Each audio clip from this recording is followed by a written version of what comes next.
Big changes are shaking up the way business gets done with the government of Jamaica. The public procurement process has been refreshed, streamlined, modernized, and designed to open new doors. But what exactly has changed, and how could it impact you? Hi, I'm Suzelle Ray, and welcome to Finance Matters.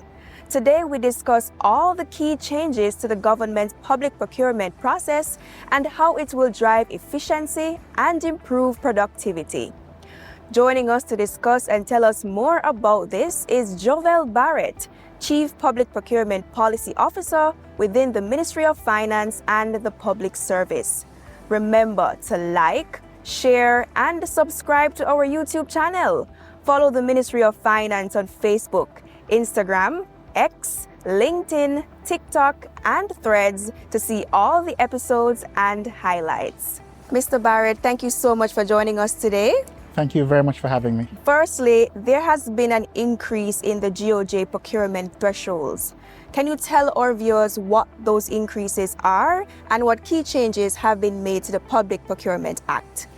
All right, so when we talk about thresholds, there are two types of thresholds that have been increased by the recent amendments to the Public Procurement Act as well as the Public Procurement Regulations. One threshold that has been increased is the contract approval limits, which deals with Tier 1, Tier 2, and Tier 3 contracts. Tier 1 contracts are those that require approval by the head of entity alone. Tier 2 contracts are those that require approval by the head of entity and the Public Procurement Commission, and Tier 3 contracts are those that require approval by the head of entity, the Public Procurement Commission, and the Cabinet. Now, the Tier 1 limit has been increased from 30 million to 60 million, and the Tier 2 limit has been increased from 60 million to 100 million. And so Tier 3 contracts are those contracts that are above $100 million. Those limits have been increased. The other set of threshold limits that have been increased by the Competition Threshold Order 2025 are the competition thresholds dealing with restricted competition, open national competition, and open international competition. And so the thresholds vary depending on whether or not you're procuring goods and services or works. For example, if you're procuring goods and services for single source procurement, that threshold has been increased to $3 million. And if you're procuring works for single source, that threshold has been increased to $5 million, and so on and so forth up the ladder. Mr. Barrett, there are so many new changes and amendments to the legislation, but what does it mean for small businesses who want to bid for contracts, as well as new businesses who want an opportunity to work with the government and do business with the government?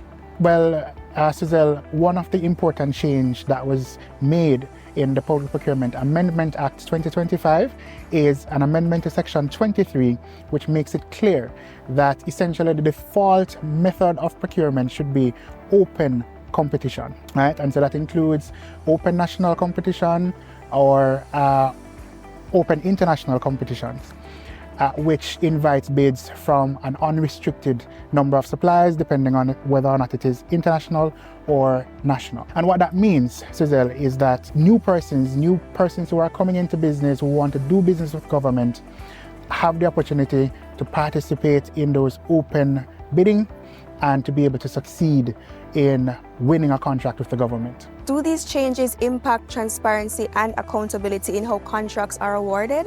Another of the key amendments to the Public Procurement Act in Section 23 is that it requires procuring entities to include in the record of the procurement wherever they deviate from the standard of open competition.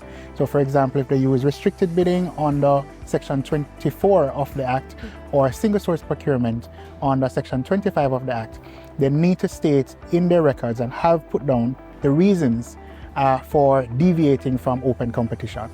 And so auditors and anyone coming to review the file will be able to see what reasons were given for deviating from open competition. And so that will allow for greater transparency in procurement proceedings. And this makes the process more transparent and Yes. everyone can see what's happening. I think that's a very good move. Mr. Barrett, all these changes are happening, all these amendments. Yes. What is the Office of the Public Procurement Policy doing to sensitize suppliers and procuring entities about these changes so they can act accordingly? Well, first thing, so there have been a suite of amendments to the public procurement framework. One was the passing of the Public Procurement Amendment Act 2025, which came into effect on the 27th of March 2025. There was the Public Procurement Competition Thresholds Order 2025, which came into effect on May 16th, 2025, as well as the Public Procurement Amendment Regulations 2025, which came into effect on July 7th, 2025. After these suite of amendments were passed, the Ministry of Finance released Circular Number 11 to Cabinet Secretaries, Permanent Secretaries, heads of departments, heads of procuring entities, notifying them of all of these changes. And so that was one of the first things that was done. On August 21st, the office also hosted a webinar which invited a number of procurement practitioners and stakeholders. We hosted about over 800 persons where we outlined what the amendments are and what it means in practice. We will shortly be releasing on our learning management system a course dealing with the amendments so persons can go on and learn about the amendments, take quizzes to ensure that they really grasp what the changes mean for them and what it means in practice. So what I'm hearing is that the ministry is taking a strategic approach to informing procuring entities and suppliers about the changes that have been made to the Public Procurement Act. But as we go, tell us 3 things to remember about the changes to the Act. All right. One is that the contract approval limits have been increased. Tier 1 limit has been increased to 60 million.